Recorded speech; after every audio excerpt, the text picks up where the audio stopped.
우리 다 같이 말씀을 봅니다. 고린도전서 8장 1절부터 3절까지의 말씀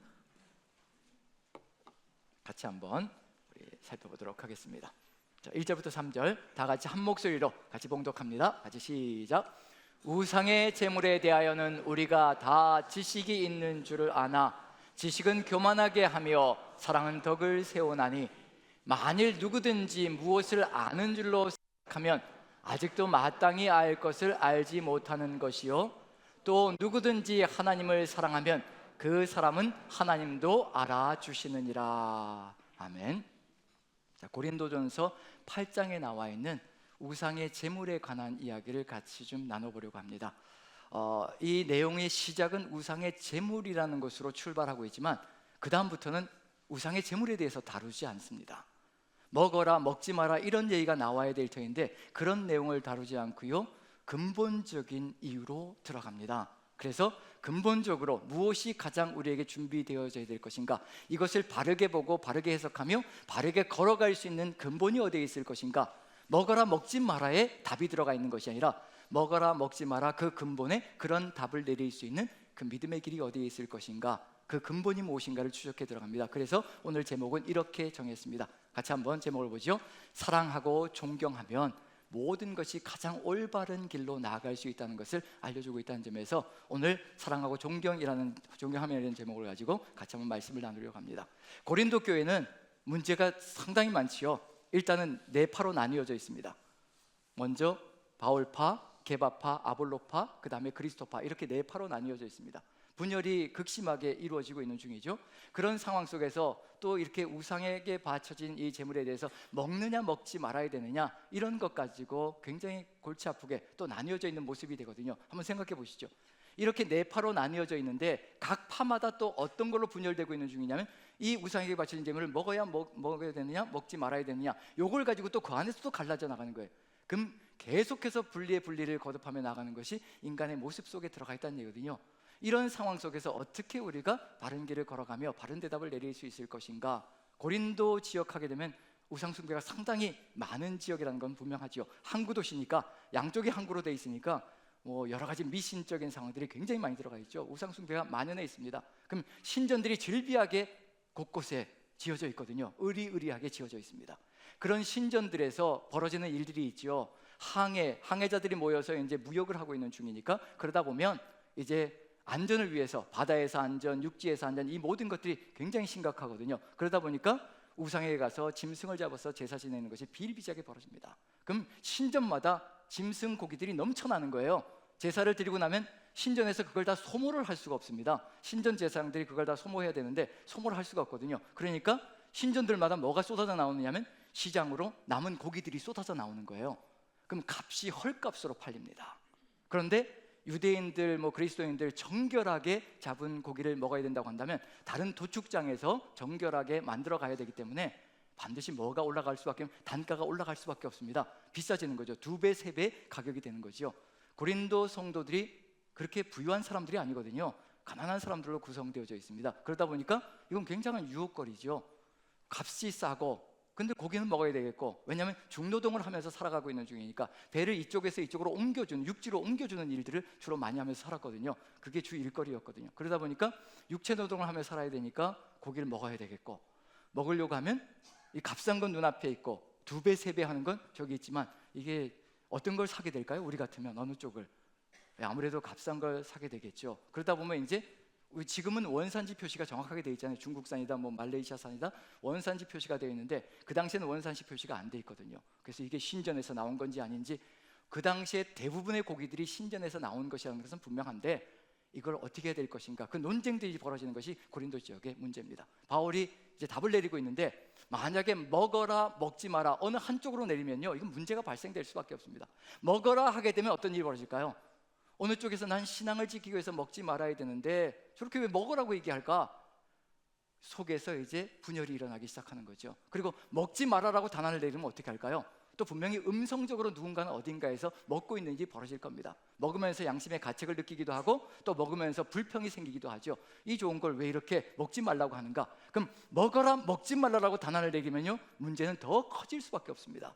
이런 상황 속에서 어떻게 답을 내려야 될 것인가, 어떤 길로 가야 될 것인가. 그래서 우상의 제물에 대하여는 이라고 해놓고 근본적으로 들어가는 겁니다. 어디를 다스려야 되고 어디를 만들어 가야 될 것인가. 그래서 제 이야기 한 가지 하면서 같이 한번 어느 쪽으로 가야 될 것인가. 고린도 교회도 아마 유사하지 않을까. 강도의 차이만 있을 뿐이고요. 제가 부임했을 때 이제 겪었던 상황 하나를 좀 사진을 보면서 이 사진을 보여드릴 텐데요. 이제 사진 속에서 거슬리는 부분이 무엇인지 아주 멋있는 사진 두 컷을 보여드릴 겁니다. 거슬리는 것이 무엇인지 한번 찾아보시면 될 것 같습니다. 자, 멋있는 사진 두 개 보여주시죠. 예, 이게 무슨 웃는 것도 아니시고 안 웃는 것도 아니시고 뭡니까? 제 사진 두 개인데요. 자, 거슬리는 부분, 설마 인물이 거슬리는 건 아니실 테고요. 그건 아니실 테고, 자, 거슬리는 부분이 무엇인지 한번 찾아보시죠. 와이셔츠, 이제 당장 나오잖아요. 와이셔츠, 로만 칼라. 제가 남산교회 부임해서 한 1년 정도는요, 저 복장을 굉장히 많이 했습니다. 그 이유는 뭐냐면 이제 안수받은 목회자들은 입을 수 있는 것이 바로 저 복장이거든요. 제가 유학을 마치고 돌아와서 이제 교회에서 교육 목사로 사역을 할 때 파트타임으로 이제 주말에, 주중에는 학교에서 강의하고 주말에는 이제 교회에서 사역하면서 파트타임으로 이제 청빙이 되었을 때 첫날 이제 첫 출근하자마자 담임 목사님이 저를 붙들고 이제 기독교 문구사로 데려가셨습니다.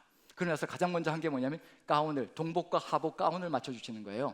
지금 제가 입고 있는 그 가운 있죠, 성찬식 할 때 그때 이제 맞춰주신 겁니다. 그걸 지금도 이제 계속 입고 있는 중인데, 어쨌든 그때 동복과 하복 두 벌을 이제 맞추셨고, 그리고 또 뭘 해주셨냐면 이제 로만 컬러로 된 거, 왜냐하면 성찬식 할 때 가운 속에 입어야 된다고, 그 교회에서는 그게 규정이거든요. 목회자들은 다 그렇게 입어야 되는 거였습니다. 가운 속에 다 입어야 되니까 그걸 이제 이렇게 로만 컬러 두 벌을 이제 또 맞춰주셨습니다. 그래서 이제 그렇게 입고 다녔고, 또 그 교회에서 사역할 때는요, 부목사님들, 뭐 담임 목사님도 그렇고 이제 이 복장을 아무 때나 할 수가 있는 거예요. 자기가 원하면 언제든지 할 수가 있는 겁니다. 그래서 안수받은 목회자들은 이렇게 다 할 수가 있었기 때문에 그렇게 이제 입고 다니면서, 저는 차가 없었던 시절이었기 때문에 남산교회 오면서 이제 차를 구입해 주셔서 이제 타고 다니는데 호강하고 있는 거죠. 지금 그 전까지는 단 한 번도 차를 가진 적이 없습니다. 유학 시절, 그 9년의 시절 동안에도 차를 가져본 적이 없어요. 그래서 얼마나 감사한지, 이렇게 호강해도 되나 싶은 마음이 들 정도로 그렇게 호강을 하고 있는 중입니다. 그런데 이제 내려오면서 이렇게 그 위에서 생활할 때는 대중교통을 이용해야 되잖아요. 그래서 저 복장을 하면서 다녔거든요. 나는 목회자다라는 정체성을 가지고 이걸 보여주면서 저 자신이 또 반듯하게 서나가기 위해서 저 복장을 하면서 대중교통도 이용하고 그렇게 살아왔거든요. 그래서 남산교회 와서 이거 당연한 것처럼 저는 제 지식으로는 당연히 안수받은 목회자는 이걸 입을 수 있고, 또 그게 지식적으로 제 안에 가득히 들어차 있기 때문에, 그래서 한 1년여의 시간 동안 부임한 다음에 이제 입고 설교하고 또 예배하고 그랬거든요. 근데 점점 어떤 소리가 들려왔을까요? 목사님 거슬려요, 불편해요, 이런 소리가 들리기 시작하는 거예요. 근데 처음에 그 소리가 들어왔을 때는 우리 전임 목사님께서 전혀 안 입으셨나 보구나 그런 생각하면서 익숙하게 만들면 되지 그러고 저는 이제 버텼죠. 버티면서 쭉쭉 이제 한 몇 개월 나갔습니다. 그 다음에 어떻게 됐을까요? 중직자 되시는 분이 목사님 그거 계속 입으실 건가요? 이 소리를 하시는 거예요. 이건 많이들 불편하신가 보다. 제 지식으로는 전혀 불편할 일이 아닌데, 제가 가지고 있는 경험과 지식으로는 전혀 불편한 일이 아닌데, 다른 분의 지식으로는 그게 아닌 거죠. 가톨릭 사제나 그렇게 입는 거지 어떻게 저렇게 개신교 목회자가 입을 수 있나, 그런 마음을 가지는 거죠. 그때 그 이후로 단 한 번도 입어본 적이 없습니다. 딱 끊었습니다. 입지 않고. 어떤 일이 벌어졌을까요? 옷장 속에 어떤 일이 벌어졌을까요? 제가 남산교회로 부임해 오면서 그때 이제 사역을 시작할 때 담임 목사님이 두 벌을 맞춰주셨고, 남산교회로 부임하면서 또 같이 또 신앙생활했던 청년부 자매 한 명이 축하한다고 세 벌에 이제 와이셔츠를 맞춰줬는데, 어떤 곳일까요? 저 로만 컬러 세 벌을 색깔로 맞춰준 거예요. 지금 옷장 속에 5벌이 지금 숨 쉬고 있는 중입니다. 제가 옷장을 열 때마다 주여 이거 어떻게 합니까? 숨은 쉬고 있는데 언제나 얘들을 입어볼까요? 그런 생각을 하면서, 하지만 중요한 건 뭐냐면요, 지금 우리의 지식 체계는 다르다는 겁니다. 제가 가지고 있는 상식과 제가 가지고 있는 지식과 또 다른 분들이 가지고 있는 지식은 다르거든요. 지식이 부딪히면 어떻게 될까요? 답이 없습니다. 내 지식을 내세우기 시작하면요, 서로 부딪힐 수밖에 없어요. 이분이 경험한 것, 이분이 지식을 가지고 있는 것, 그게 다르거든요. 그럼 내 지식이 중심이 되기 시작하면 당연히 분열이 일어나고 다툼이 일어날 수밖에 없습니다. 다 끊는 겁니다. 언젠가 어떤 일이 벌어지면요, 동일한 믿음을 가지고 동일한 지식을 가지게 된다면 같이 이루어갈 수 있는 길이 있을 것이라는 거, 그걸 바울은 이제 보고 있는 거예요. 근본은 뭐냐면요, 입느냐 입지 않느냐, 먹느냐 먹지 않느냐가 근본이 아니라는 겁니다. 그게 문제가 아니라는 거예요. 먹을 수도 있고 먹지 않을 수도 있고 입을 수도 있고 입지 않을 수도 있습니다. 해될 것이 없습니다. 구원에 전혀 관계가 없습니다. 제가 이 옷을 입든지 이 옷을 입지 않는지, 제가 구원받았느냐 구원받지 않았느냐 전혀 해될 것이 없습니다. 근데 중요한 것은 뭐냐면 공동체 선을 위해서 어떤 길이 가장 아름다운 길인가 절제하는 거거든요. 끊는 거거든요. 근데 처음에 제가 이것을 입지 않을 때, 이런저런 얘기들이 나왔을 때, 입지 않을 때 어떤 마음이었을까요? 저도 불편했을까요? 아니면 아주 사랑스러운 마음으로 그래야지라고 이 일을 이루어 갔을까요? 처음엔 저도 제 마음도 뭐 이런 걸 가지고 그러시나, 입는 걸 가지고 이러시나 라는 불편한 마음이 있었거든요. 그런데 점점 하나님을 알아가며 어떤 마음이 들까요? 이게 바로 공동체 선을 위해서 누군가가 사랑으로, 존경으로 나아가지 않으면 절대로 해결될 수 없다는 거. 그래서 바울이 얘기하는 게 뭘까요? 사랑과 존중과 존경이 그 가슴 속에 가득히 들어차 있다면 어느 누구든지 자기를 절제할 수 있으며 자기의 자유를 포기할 수 있으며, 그리고 하나님의 뜻을 이루어서 연합의 길로 나아갈 수 있다는 것. 그런 점에서 바울은 무엇을 얘기하느냐면요, 먹어라 먹지 마라를 얘기하는 것이 아닙니다. 우리가 먹어라 먹지 마라 속에서 우리가 정말 취해야 될 자세가 무엇인가, 근본이 무엇인가, 이것이 이루어진다면요, 정말 어느 누구든지 하나님의 마음을 가지고 이루어갈 수 있다는 것, 그걸 전하고 그걸 이루어가는 겁니다. 그런 점에서 바울의 이야기를 다시 한 번 더 살펴보면요, 고린도전서 8장 1절부터 3절까지 다시 보면, 1절을 보시면 이제 시작이 무엇으로 시작하고 그 나머지 부분 무엇을 얘기하는지 보시면 그게 우상의 제물이 문제가 아니라는 얘기거든요. 그 다음이 문제라는 겁니다. 같이 한번 1절을 읽어봅니다. 같이 시작. 우상의 제물에 대하여는 우리가 다 지식이 있는 줄을 아나 지식은 교만하게 하며 사랑은 덕을 세우나니. 우상의 제물에 대해서 이야기하다가 먹어라 먹지 마라 얘기하는 것이 아니라요, 지식이냐 사랑이냐라고 나갑니다. 어느 것이 우리의 중심을 차지하고 있느냐에 따라서 달라질 수 있다는 얘기거든요. 그런 점에서 우리의 중심에 무엇이 들어가 있을 것인가, 그래서 2절과 3절로 나눠지는데요, 지식은 무엇이고 그 다음에 또 사랑은 무엇인가, 무엇이 우리의 중심이 되어야 할 것인가, 2절에 지식이 중심이 되면 어떤 일이 벌어질 것인가, 그것도 한번 살펴봐야 되겠죠. 2절을 보시면요, 누구든지 그 중심에 뭐가 들어가 있는지 보십시오. 같이 한번 읽어봅니다. 2절 시작. 만일 누구든지 무엇을 아는 줄로 생각하면 아직도 마땅히 알 것을 알지 못하는 것이요. 누구든지 무엇이 중심이 되어 있는 거예요? 무엇을 안다고 하는 것이 자기의 중심이 되어져 있습니다. 지식이 중심이 되어져 있는 거예요. 근데 이 지식은 모두가 같은가요? 다른가요? 다 다릅니다. 우린 초신자부터 시작해서 중견신자, 성숙한 신자로 연결되어져 있습니다. 다들 경험한 것이 다르고요, 체험한 것이 다르고 가지고 있는 지식의 체계가 다릅니다. 초신자에게 성숙한 신자가 가지고 있는 그 생각을 가지고 가라고 윽박지를 수가 없는 거거든요. 그건 기업이나 마찬가지입니다. 기다려줘야 될 필요가 있거든요. 지금 여기서 분명한 건 뭐냐면, 누구든지 무엇을 아는 줄로 생각하면, 내가 이것을 안다, 내 지식이 중심이다, 내 지식이 모든 것이라고 생각하고 그것이 자신의 삶을 이끌어가기 시작하면요, 모든 것이 달라지기 시작합니다. 기준이 달라지는 거예요. 왜 기준이 달라질까요? 내가 아는 무엇이 기준이 되어서 판단하기 시작합니다. 내가 옳다라고 주장하기 시작하거든요. 내가 옳다라고 주장하기 시작하는 그 순간에 연합은 이루어질 수가 없습니다. 우리가 가지고 있는 지식은 다 다르거든요. 신앙관도 다를 수가 있습니다. 정치적인 색채도 다를 수가 있습니다. 정치적인 색채가 다른데 어떻게 연합할 수 있겠어요? 그것 가지고는 절대 연합할 수가 없습니다. 그래서 바울은 근본적인 길로 나가는 겁니다. 설사 정치적인 색채가 다를지라도 우리 근본 속에 이게 들어가 있으면 우린 연합할 수 있는 길로 나아갈 수 있다는 겁니다. 그걸 이야기하는 거거든요. 아무리 윽박을 질러도요, 이게 옳다라고 주장을 해도요, 절대 그렇게 가지 않을 겁니다. 왜냐하면 그게 본인의 기준일지는 모르겠지만 모두의 기준은 아니거든요. 바울은 그래서 모두의 기준이 뭐가 되어야 될 것인가, 각자의 지식이 아니라 중심에 무엇이 들어가 있어야 될 것인가, 누구든지 이게 중심에 들어가 있어야 되는 겁니다. 그래야 달라질 수 있거든요. 그게 바로 3절 속에 들어가 있습니다. 같이 한번 읽어보죠. 시작. 또 누구든지 하나님을 사랑하면 그 사람은 하나님도 알아주시느니라. 중심에 뭐가 빠져나와야 되는 건가요? 내 지식이 내 주권을 가지고 그리고 내 인도자가 되어서 걸어가는 그것이 빠져나오고, 그곳에 뭐가 들어가야 되는 건가요? 하나님을 사랑하는 마음이 그 안에 가득히 들어차야 됩니다. 하나님 사랑이 그 안에 가득히 들어찰 때 걸어가는 길이 달라지고요, 보는 눈이 달라지기 시작합니다. 한번 생각해 보시죠. 옆 사람들을 한번 바라보시죠. 내 지식을 가지고 바라보면 만족스러운가요? 한번 바라보시죠. 옆에 사람. 내 지식을 가지고 남편과 아내를 바라보면 이게 만족스러우신가요? 아니면 그 안에 하나님의 사랑으로 가득 들어차서 바라보는 겁니다. 다시 한번 바라보시죠. 하나님의 사랑을 가지고 바라보는 겁니다. 자, 어떻게 보이시나요? 그렇게 지겹던 인생이 이렇게 아름다워 보일 수가 없습니다. 달라지는 겁니다. 기준이 달라질 때 삶이 달라지고 보는 눈이 달라진다는 얘기거든요. 지금 기준이 뭐냐면, 만일 누구든지 무엇을 아는 줄로 자기 지식이 기준이 되면요, 이 사람 이렇게 하면 안 되는데, 저 사람 저렇게 하면 안 되는데, 정죄가 쏟아져 나가기 시작하거든요. 그게 자기 지식입니다. 내가 옳다라는 겁니다. 그게 기준이 되어 있는 거예요. 평가 기준이 되어 있는 겁니다. 그런데요, 그 자리를 하나님이 차지하시는 겁니다. 하나님 사랑이 차지하기 시작하면요, 달라지기 시작합니다.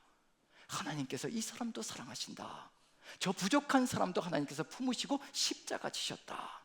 바울은 지금 그걸 얘기하고 있는 거예요. 음식을 먹느냐 안 먹느냐가 근본이 아니라는 겁니다. 내 속에 지금 다른 게 들어와 있기 때문에 평가하고 그리고 비난하고 정죄하고 있다는 얘기가 되는 거죠. 하나님 사랑이 가득히 들어차면 하나님도 알아준다라고 얘기를 합니다. 하나님 사랑, 내가 하나님을 사랑하는, 누구든지 하나님을 사랑하면, 자, 하나님을 우리가 사랑하는 것이 먼저일까요? 다른 것이 먼저일까요? 우리가 하나님을 사랑하는 것이 먼저이면요, 굉장히 심각해집니다. 교회는 기복신앙으로 가득 들어찰 겁니다. 내가 이렇게 하나님을 사랑했으니 하나님도 나에게 이런 축복을 쏟아부어 주셔야 됩니다. 그런 일들이 벌어지거든요. 내가 예배 드린 횟수만큼 하나님도 나에게 축복의 횟수를 쏟아부어 주셔야 되는 거거든요. 이게 조건이 되는 겁니다. 내가 먼저 사랑하면 그렇게 되는 겁니다. 기독교는 절대 그런 종교가 아닙니다. 누가 먼저 사랑하셨을까요? 하나님께서 먼저 우리를 사랑해 주셨습니다. 그리고 우리가 그 사랑을 듬뿍 받고 우리 안에서 하나님을 향한 사랑이, 존경이, 경외가 쏟아져 들어갑니다.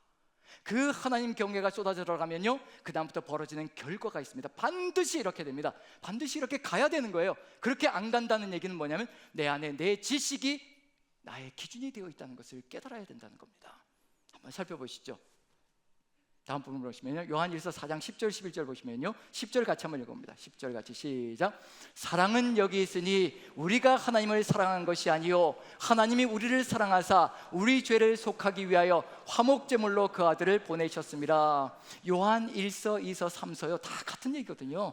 이제 성경의, 신약 성경의 마지막 부분에 도달해서 다시 또 본론으로, 다시 또 근본으로 되돌려 놓는 겁니다.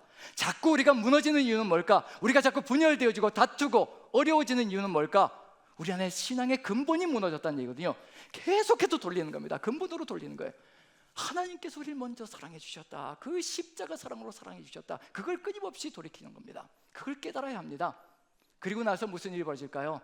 우리가 그 사랑을 듬뿍 받을 때 우리도 사랑으로 나아갈 수 있는, 하나님의 사랑을 또 우리가 받아서 우리도 하나님을 사랑하는 길로 가거든요. 사랑받은 자는 사랑합니다. 사랑을 받지 못한 자는 사랑할 수가 없습니다. 늘 정죄할 수밖에 없지요. 사랑을 해도 한계가 너무도 극명한 것이 인간의 사랑이거든요. 이렇게 듬뿍 화목제물을 보내셔서 십자가의 보혈로 우리를 구원해 주시고 우리를 사랑해 주셨습니다. 그 사랑이 우리 안에 가득 들어찰 때 11절 보시면요, 제가 한번 읽어보죠. 사랑하는 자들아, 누구를 사랑할까요? 하나님께 이런 엄청난 사랑을 받고 나니까 사랑하는 자가 되는 겁니다. 하나님을 사랑하는 자가 되고요, 그 다음에 반드시 가야 될 길이 있습니다. 하나님을 사랑하는 자, 여기로 가는 거거든요. 그래서 하나님도 알아주신다고 얘기합니다. 11절 같이 한번 읽어보죠. 결론이 무엇인지 같이 시작. 사랑하는 자들아, 하나님이 이같이 우리를 사랑하셨은즉 우리도 서로 사랑하는 것이 마땅하도다. 마땅한 것이 무엇인가? 가야 될 길이 무엇인가? 사랑받은 자, 하나님을 사랑하게 되어 있고요, 그 사랑으로 서로 사랑하게 되어 있다는 겁니다. 이 사랑이 우리를 이끌고 나갈 때, 이 사랑이 우리를 인도해 나갈 때 어떤 일이 벌어질 것인가? 그 사람의 부족한 부분이 보이지 않고요, 하나님의 사랑이 보이기 시작합니다. 그 사랑으로 서로 대하기 시작하면 다른 길을 열어갈 수 있는 삶이 이루어진다는 것을 알려주고 있는 중입니다. 그 길을 걸어갈 때 우리가 걸어가는 삶의 길도 달라질 것이라는 얘기고요. 이제 무엇을 알아야 될까요? 이 사랑이 어떠한 것인지 그것을 분명하게 안다면 우리는 먹느냐 먹지 않느냐는, 입느냐 입지 않느냐, 이런 것을 가지고 다투는 것이 아니라 다른 길을 걸어갈 수 있다는 것. 그래서 바울이 그 다음에 뭘 얘기할까요? 이제 하나님이 어떤 분이신가, 우리에게 어떤 존재인가를 알려주는 것, 세상의 우상들은 어떤 것인지 그걸 알려주는 것으로 연결시켜 갑니다. 그래서 고린도전서 8장 4절부터 보시면요, 우리에게 올바른 지식을 알려주시는 겁니다. 이게 가득히 들어차 있다면 믿음이 약한 자도 믿음이 강한 자도 하나 되어서 걸어갈 수 있는 세상을 만들어갈 수 있을 것이라는 거. 그래서 고린도전서 8장 4절부터 6절까지 한번 봅니다. 4절 같이 한번 읽어보죠. 4절 같이 읽습니다. 시작. 그러므로 우상의 제물을 먹는 일에 대하여는 우리가 우상은 세상에 아무것도 아니며 또한 하나님은 한 분밖에 없는 줄을 아노라. 우상의 제물을 먹는 일에 대해서 얘기한다고 하면서 또다시 모세도랑 우상과 하나님에 대하여 가르쳐 주는 것으로 연결시켜 나갑니다. 우상은 아무것도 아니고 세상에 아무것도 아니고 그 다음에 하나님은 한 분밖에 없다. 그래서 그 다음에 5절 6절은요 5절은 우상에 대해서, 그 다음에 6절은 우리 하나님에 대해서 정확하게 알려줍니다. 비교를 한번 해보면서 우리는 어느 쪽 위에 서고 싶은지 한번 살펴보죠. 어느 쪽에 서느냐에 따라서 달라질 수가 있습니다. 자, 5절 같이 한번 읽어보죠. 같이 시작. 비록 하늘에나 땅에나 신이라 불리는 자가 있어 많은 신과 많은 주가 있으나, 자 여기서 많은 신과 많은 주가 있다고 얘기합니다. 쪽수로 치면 어떤가요? 어느 쪽이 더 많은가요? 쪽수로 치면 우상 쪽이 더 숫자가 많죠. 하나님은 어떻다고요? 한 분. 자, 그럼 여러분들 선택해 보시죠. 많은 쪽을 선택하시겠습니까? 한 분을 선택하시겠습니까? 어느 쪽을 선택하시겠습니까? 이렇게 자신 있게. 왜 한 분일까요? 왜 한 분을 선택하실까요? 근데 대답하기는 좀 힘들어요. 한 분인데 대답하기는 힘들어요. 우리가 인생을 살아가다 보면 많은 쪽이 낫다라고 생각할 때가 많은데, 많은 쪽인데 이게 한 분이 더 위대하다. 이게 무슨 얘기일까요? 우상들은 이렇게 많이 합쳐놔봐야 누구보다 못하다는 얘기예요. 한 분 하나님보다 못하다는 것을 분명하게 선포하고 있는 중입니다. 우상들은 여기에도 우상 저기에도 우상 만들어 놓지요. 근데 다 제한되어 있다는 얘기거든요. 산에는 산신, 물에는 물신, 강에는 강신, 그 다음에 또 어디 집에는 또 집신. 그래서 어떻게 되나요? 집신. 또 이건 또 아닌 것 같고, 어쨌든 이렇게 신들을 계속 만들잖아요. 부족하다는 것을 얘기하는 겁니다. 절대로 완성될 수 없다는 걸 얘기하는 거예요. 계속해서 신들은, 우상들은 만들어내야 되는 겁니다. 어디 가면 또 어떤 신을 만들어내야 되거든요. 절대로 완성될 수가 없다는 겁니다. 부족한 것을 정확하게 보여주는 것, 아무리 많이 합쳐놔봐야 소용이 없다는 것을 얘기하는 것이 우상에 대한 이야기입니다. 많은 신과 많은 주가 있다고 하나 그래도 소용이 없다는 것을 얘기하고 있는 중이거든요. 옛날에 개그를 볼 때 이런 프로그램이 있었어요. 개그 프로그램인데 한 사람이 좀 덜 유명한 연예인에게 막 득달같이 달려가가지고 사인을 해달라는 거예요. 사인을 해달라고 하는데 달려가가지고 종이를 100장을 가져와가지고 100장 사인해 주세요. 이 유명하지 않은 이 연예인이 놀래가지고, 아니 내 사인을 왜 100장씩이나 원하냐고. 그랬더니 뭐라고 대답할까요? 유명한 연예인 한 장 사인하고 바꾸려고. 이게 바로 우상과 하나님의 차이점입니다. 상대가 안 된다는 얘기예요. 상대가 안 된다는 겁니다. 이 신들을, 우상들을 다 합쳐봐야 하나님을 따라갈 수가 없다는, 잡신이라는 얘기입니다. 또 만들어내야 된다는 얘기거든요. 그런데 하나님 어떤가요? 6절을 보시면 우리 하나님을 정확하게 얘기합니다. 이분이면 됩니다. 같이 한번 읽어보죠. 시작. 그러나 우리에게는 한 하나님 곧 아버지가 계시니 만물이 그에게서 났고 우리도 그를 위하여 있고, 또한 한 주 예수 그리스도께서 계시니 만물이 그로 말미암고 우리도 그로 말미암아 있느니라. 우리에게는 한 하나님 곧 아버지가 계시는데 만물이 그에게서 창조자이시라는 겁니다. 모든 만물을 창조하셨다는 겁니다. 한 분 하나님께서 모든 것을 창조하신 거라는 얘기예요. 무슨 얘기일까요? 이 하나님께 가면 부족함이 없는 삶을 살아간다는 것을 분명하게 보여주고 있습니다. 포세이돈에게 가면 바다에서는 해를 안 입을지 모르겠지만 육지로 오면 또 다른 신을 믿어야 되거든요. 제우스를 따라가야 되거든요. 모든 신들이 다 각자의 맡은 영역이 있다는 얘기예요. 근데 우리 하나님은 어떠신가요? 만물을 창조하셨다는 겁니다. 이 우주 만물의 창조자가 우리 하나님이시라는 겁니다. 이 하나님 한 분만 믿고 따라가면 부족함이 없는 삶을 살아가는 그런 일이 벌어진다는 것을 결단하며, 그리고 또 고백하며 나아가는 것이 바로 이 속에 들어가 있습니다. 그리고 그 하나님께서 우리를 죄 가운데 구원하시기 위해서 예수 그리스도 육신으로 이 땅에 오셔서 우리의 죄를 구원해 주셨다. 만물이 그로 말미암고 우리도 그로 말미암아 이렇게 구원의 길을 걸어가고 있다. 이 두 가지면 모든 것이 끝나는 겁니다. 만물의 창조자이시고 그 창조자이신 우리의 하나님 아버지께서 우리에게 모든 것을 다 주시려고, 창세전부터 계획하신 모든 것을 다 주시려고 우리 십자가 보혈의 공로로 구원해 놓으시고 우리를 구원자의 생명으로 연결시키셔서 이 순간에 모든 것을 다 허락해 주시는 그 역사가 우리에게 이루어지고 있다는 것. 하나님은 창조자이시고 구원자이시며, 창조자이시고 구원자이신 그 하나님을 지금 성령께서 끊임없이 우리 안에서 고동치시면서 우리를 그 길로 이끌어가며 그 지식으로 세워가며 아름답게 세워가신다는 것. 이 삼위일체 하나님에 대한 이 믿음과 신앙이 우리 안에 가득히 들어차 있다면요, 우린 연합할 수밖에 없습니다. 먹는 건 먹지 않는 건 무슨 상관이겠어요? 우상은 아무것도 아니잖아요. 우상은 아무것도 아니고 우상은 살아있는 것이 아니니 우리에게 해코지 할 것이 없으니 우리가 이 하나님에 대한 지식으로 가득 들어 차 있다면, 하나님만을 믿고 신뢰하며 사랑하며 나아간다면 우리에게 해될 것이 전혀 없는 삶을 살아갈 것이라는 것을 알려주고 있는 중이거든요. 그런데 문제는 무엇일까요? 여기서 바울이 이렇게 얘기한다면 이제 먹어도 된다, 먹지 말아야 된다, 그렇게 단안을 내리면 되는데 그렇게 하지 않습니다. 왜냐하면 모두가 이와 같이 동일한 지식을, 하나님을 향한 사랑을 가지고 있지 않거든요. 다 다릅니다. 우리가 각자 얘기 나눌 때요, 만약에 여기에서 제사를 지내도 됩니까? 지내지 말아야 됩니까? 라고 우리가 질문을 드린다면요, 아마 여기에 가진 다양한 대답들이 나올 겁니다. 가진 다양한 대답들이 나올 거예요. 한 가지 예를 든다면요, 제가 이제 24일 날, 이번 달 24일 날 이사를 하게 됩니다.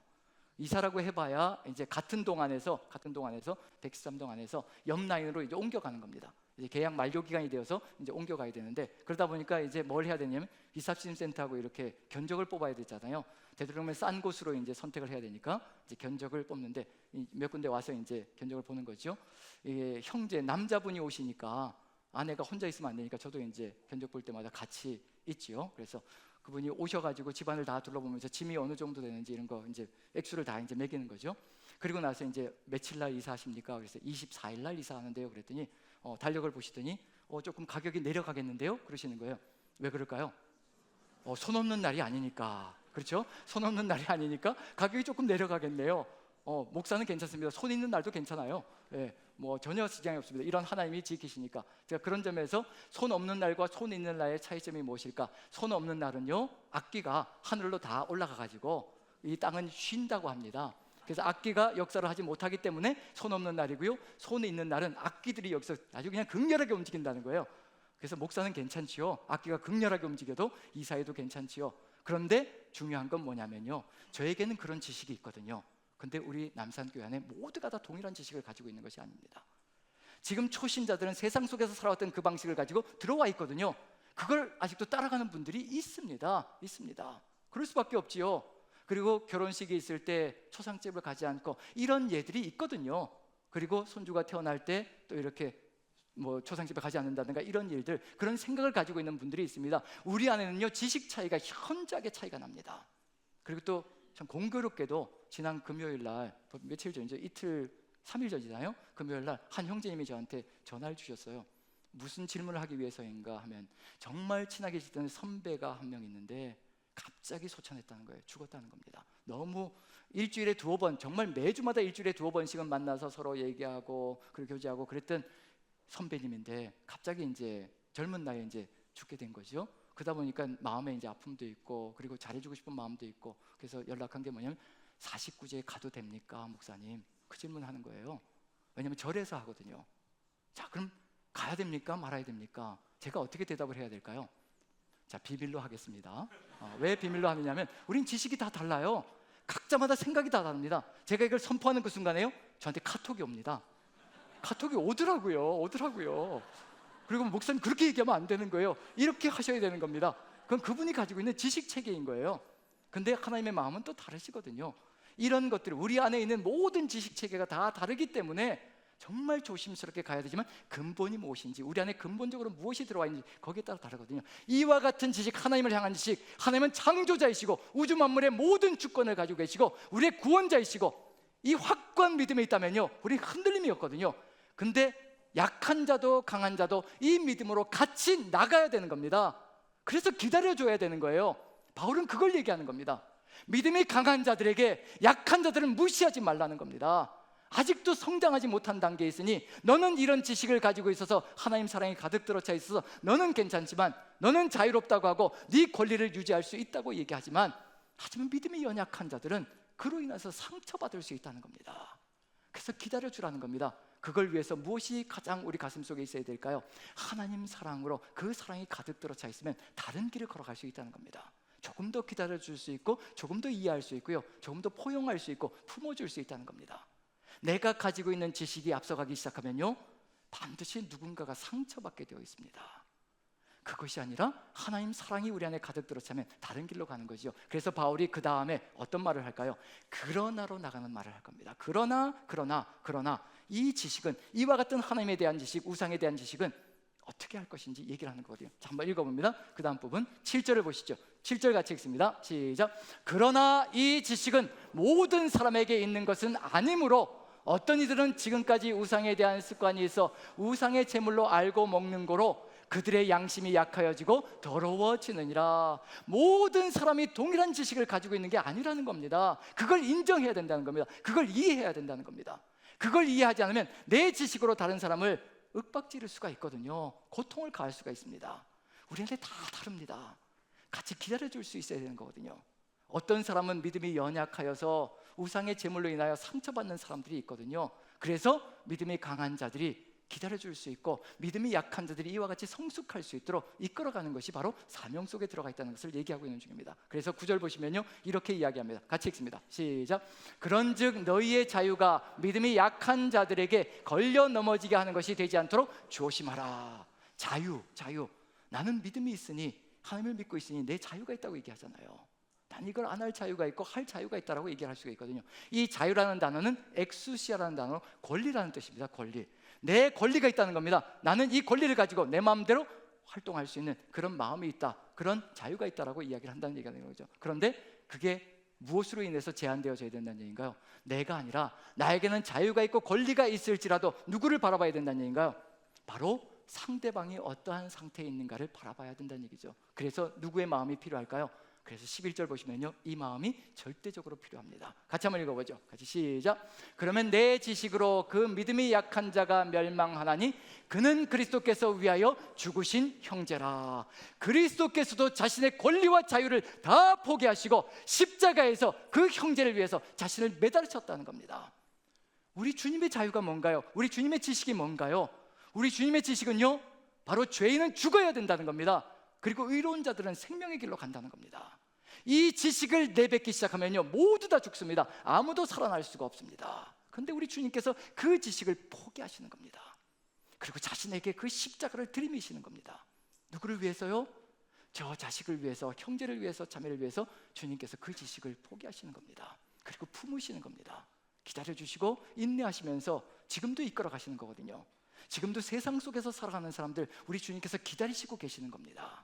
이미 죽었어야 될 존재들이거든요. 그런데 주님께서 지식을 앞세우지 않으시고 바로 순종하면 축복이요 불순종하면 저주라는 이 지식을 내세우지 않으시고 우리 주님께서 십자가에 의해서 자기를 못 박아서 자신의 모든 생명을 내어놓아 사랑으로 품어주시며 지금도 이끌어 가시고 계시는 중이거든요. 우리가 지금 그 사랑이 없으면 살아날 자가 누구겠습니까? 그래서 바울 사도가 마지막에 선포하는 것이 있습니다. 바로 이와 같이 하라. 바울이 그걸 따라가고 있거든요. 바로 그리스도께서 위하여 죽으신 형제라. 그래서 나도 내 자유를 포기한다. 그래서 그 맨 13절 보시면요, 같이 한번 읽어보죠. 13절 같이 읽습니다. 시작. 그러므로 만일 음식이 내 형제를 실족하게 한다면 나는 영원히 고기를 먹지 아니하여 내 형제를 실족하지 않게 하리라. 저 사람을 바꿔가려고 하는 것이 아니라 나를 바꾸는 겁니다. 내가 먼저 하나님을 알았으니, 내가 먼저 하나님 사랑이 가득히 들어차 있으니, 내가 먼저 내 모든 권리와 자유를 포기하고 저 상대방을 위해서 기다려주고 인내해주고 인도해가는 그 사명을 감당해 나가는 것, 이게 바로 주 그리스도의 십자가를 짊어지고 걸어가는 것, 십자가의 전달자의 삶이라는 것을 알려주고 있는 중입니다. 예수님께서 걸어가시는 그 길, 자신의 모든 권리와 자유를 포기하시고 근본 하나님의 본체이시나 하나님과 동등됨을 여길 것으로 여기지 아니하시고 자기를 비워서 종의 형체를 가지시는 그 주님의 사랑, 그 사랑이 바울 안에 들어와 있기에 자신도 자신의 모든 권리를 포기하고 그리고 다른 사람을 이끌어서 가는 그런 삶으로 나간다는 것, 그리고 고린도 성도들에게 이와 같이 이야기합니다. 11장 1절까지 가야 이제 이것이 해결점으로 나아갑니다. 같이 한번 읽어보죠. 11장 1절 같이 시작. 내가 그리스도를 본받는 자가 된 것 같이 너희는 나를 본받는 자가 되라. 내가 예수 그리스도를 본받아 모든 자유와 권리를 내가 내려놓고 성도를 위하여, 형제자매들을 위하여 내가 사랑으로 품고 나가는 이 사랑으로 나가는 것처럼 너희도 나를 본받는 자가 되라. 담대하게 이야기할 수 있다는 것, 우리의 삶의 여정 속에서 만약에 우리 모두가 예수 그리스도를 향한, 우리 하나님을 향한 동일한 지식을 가지고 있다면 어떻게 될까요? 저는 다음 주부터 어떤 일이 벌어질까요? 다음 주부터 로만 카라를 입고 설교를 할 수 있는 길이 열려져 갈 겁니다. 하지만 거기까지 가지 못한다면 저는 평생 은퇴할 때까지 절대로 그걸 다시 입어보지 못하는 그런 안타까운 일도 벌어질 수 있을 겁니다. 우리에게 한 하나님을 향한, 그리고 한 구주 예수 그리스도를 향한 동일한 믿음과 사랑이 가득히 들어찬다면, 그리고 우리 모두가 동일하게 서로 본받자라고, 주님을 본받자라고 고백하며 십자가의 전달자, 오늘 임마누엘 찬양대 얼마나 감사한지 모릅니다. 우린 십자가의 전달자거든요. 그 십자가의 전달자가 되어서 단지 입으로 십자가를 전달하는 존재가 아니라 우리의 삶으로, 이와 같이 바울처럼 내가 음식이 내 형제를 실족하게 한다면 내가 오늘부터 영원토록 이 고기를 먹지 아니할 것이라, 내 모든 권리와 자유를 포기할 것이라. 그 형제를 위하여, 그 자매를 위하여 우리 주님께서 걸어가셨던 그 십자가의 전달자의 삶을 살아간다면 우리는 어느 누구와의 다툴 필요 없이 서로가 연합하여 기다려주고 인내해주는 그 삶으로 나아갈 것이라는 것을 마음에 새기시며, 이제 고린도전서는 가야 될 길이 있는 거지요. 어디로 가야 될까요? 이제 8장을 넘어서 13장 사랑장으로 넘어가야 합니다. 그게 가야 될 길이에요. 그 사랑이 우리 안에 가득히 중심이 될 때 달라지기 시작하고요, 그 사랑이 우리의 중심에 가득 들어찰 때 그 가득 들어찬 사랑을 잃지 않기 위해서 반드시 고린도전서는 여기에서 결론이 나야 합니다. 부활신앙으로 결론이 나야 합니다. 그래서 고린도전서 15장은 부활의 주에 대해서, 부활신앙에 대해서 우리에게 이야기하는 것으로 마감이 되어질 겁니다. 그럼 결국 우리가 가야 될 길이 한 걸음씩 한 걸음씩 우리가 보여지고 있다는 거, 그 사랑이, 오직 주님의 사랑이, 부활하신 주님의 그 사랑이 우리와 함께하며 우리 이끌어 나가므로 우리가 서로 하나 되어져서 연합하는 귀한 공동체 되기를 간절히 축원드립니다. 우리 같이 한번 기도했으면 좋겠습니다.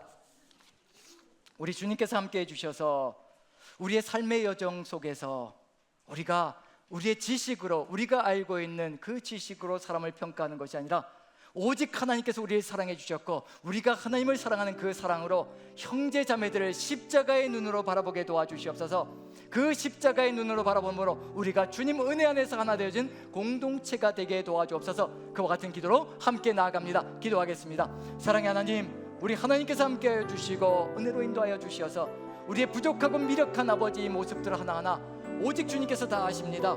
우리의 지식이 우리의 중심이 되지 않게 도와주시고 오직 살아계신 주님만이 우리의 중심이 되어주셔서 오직 아버지의 뜻을 이루어갈 수 있도록 주께서 역사하시고 인도하여 주옵소서. 그리하여 우리의 삶의 여정 속에 아버지 올바른 기준을 가지고 형제 자매를 바라보며 하나님의 눈으로, 하나님의 사랑으로 바라보며 아버지의 뜻을 이루어갈 수 있게 축복하여 주시옵소서. 우리 모두에게 그 길로 인도해 가시는 그 사랑 가운데 거할 수 있도록 인도해 가실 줄로 믿고 이 모든 말씀 우리 구주 예수 그리스도 귀하신 이름 받들어 기도합나이다.